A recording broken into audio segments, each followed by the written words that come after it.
欢迎来到岳雷的妙想故事。这次要说的是历史是什么。自习课午后，图书馆的木桌旁，小梅正对着一本历史书发呆。阳光透过窗户洒落在书页上，却似乎无法照亮她眉宇间的困惑。哎，历史啊历史，怎么总是这么无聊？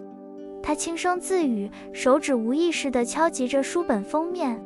在小梅身旁，一个看起来年纪与她相仿的男孩突然开口：无聊，历史可不是你想象的那样。小梅吓了一跳，抬头一看，男孩有着一双深邃的眼睛，正饶有兴致地看着她。原来是阿晨同学。阿晨微微一笑，看来你对历史有些误解啊。小梅半信半疑地看着他，但他的眼神里却有种莫名的吸引力。误解？历史不就是一堆过去发生的事情吗？什么时候谁打了谁，什么时候谁又做了什么，背起来就好。阿晨摇了摇头，指了指小梅手中的书。如果历史只是单纯的事实堆砌，那它就只是一本冰冷的年表。你知道吗？历史涵盖人类的过往事件与行动，包括考古遗址、图像与文字记录，但它远不止于此。他顿了顿，彷佛在组织思绪。历史不只是单一事实，而是历史家与事实间的对话。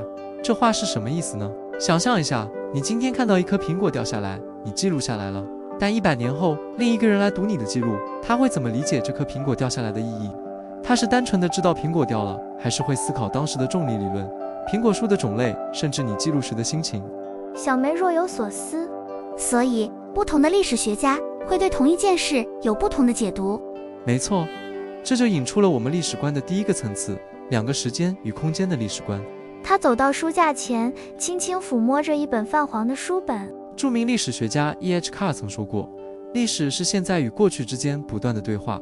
这句话简直就是金科玉律。当我们看一份历史文献时，我们至少要考虑2个层面。哪2个层面？小梅的好奇心被勾了起来。首先，事件当时的背景。举例来说，我们看到一份清朝的奏折，记载了某地发生饥荒。我们不能直接用现代的眼光去评断当时的应对方式，我们得思考当时的交通条件如何，粮食运输技术怎么样，政府的组织架构是怎样的，这些都是事件发生时的环境因素。哦，小梅点点头，感觉脑中的迷雾渐渐散开。其次，我们还得考虑历史记录者的时代背景，写下这份奏折的官员，他是什么样的人，他受过什么教育，他的政治立场是什么，他有没有可能为了某种目的夸大或隐瞒了部分事实，甚至他使用的语言文字在当时的语境下和我们现在理解的可能也不完全一样。小梅恍然大悟。所以我们读历史不只是读文字本身，还要读文字背后的人和他们所处的时代。正是如此。阿晨的眼中闪烁着智慧的光芒。这也解释了为什么正史多以统治者观点撰写，因此需参照多元史料以更客观理解历史。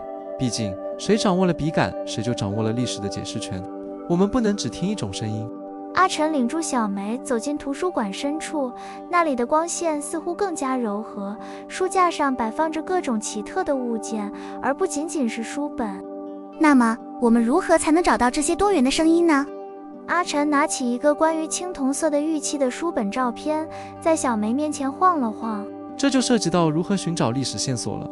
我们需要运用多元史料、考古遗物、文书、日记、地图等重建历史情境。他将书本里的照片递给小梅。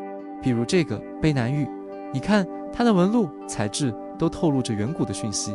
它告诉我们，早在史前时期，台湾就已经与东南亚地区有了交流，而不是一个孤立的岛屿。这不是书本上简单几句话就能描绘出来的。接着他又拿出一本旧书，虽然看不清文字，但那古朴的装帧却引人遐想。还有这本，虽然你看不到原文，但它代表的是陈帝的东番记，你知道吗？在17世纪初，当陈帝随军来到台湾时，他用文字记录下了当时原住民的生活、风俗以及台湾的地理环境。这是一份来自明朝的第一手报道，让我们得以窥见400年前台湾的样貌。哇，听起来很有趣。小梅惊讶地说。更别提那些官方文件了。阿晨指了指一个装满羊皮卷箱子的图片，像是荷兰与巴达维亚的官方往来文献、贸易记录等，呈现早期跨国互动。这些冰冷的数字、公文往来，却能拼凑出荷兰人当年如何经营台湾，与原住民和汉人如何互动，以及当时的国际贸易网络是怎样的。每一份文件都是一个线索，将我们拉回那个大航海时代。小梅翻看着关于陶片的图片，细细摩挲着。所以，历史就像一个巨大的拼图，而这些东西都是拼图的碎片。比喻得很好。阿晨赞许地说。而且，这些碎片还带着各自的温度和记忆，这就引出了更重要的一点，多元历史记忆的重要性。阿晨带着小梅来到图书馆播映室，有片光碟放了进去，光碟播放着不同的影像。你看，阿晨指住荧幕，上面播放着二战时期的画面。每个人对同一事件可能有不同记忆与观点，如二战经历。对于参加过二战的老兵来说，他们在战场上经历的生死，与后方平民经历的轰炸，甚至于远在故乡等待消息的家人，他们各自的记忆都是截然不同的，没有哪一种记忆是唯一正确的。另一个画面则是一群人围坐在一起，激烈地讨论着什么。我们必须尊重不同族群与立场的历史解释，避免只有单一版本的历史。比如，对于某一个历史事件，汉人可能有汉人的说法，原住民可能有原住民的传说，客家人可能有客家人的记忆，这些都共同构成了历史的全貌。如果我们只接受一种说法，那就太过片面了。小梅看着那些不断变化的影像，突然感觉到一股前所未有的震撼。她一直以为历史就是课本上写的那些标准答案，从来没想过背后还有这么多复杂而生动的层次。那历史对我们来说究竟有什么意义呢？阿晨眼神里带住一丝深邃。这就来到了我们最后一点，我们就在历史中。他指了指图书馆外的窗户，窗外是熙熙攘攘的城市，高楼大厦林立。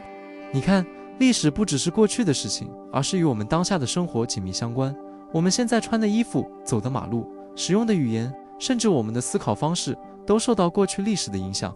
现在的许多社会问题追溯起来，也能在历史中找到根源。而更重要的是，阿晨严肃地说道，现在的选择会成为未来的历史。你今天做出的每一个决定，你今天发表的每一句话，都在编织着未来的历史。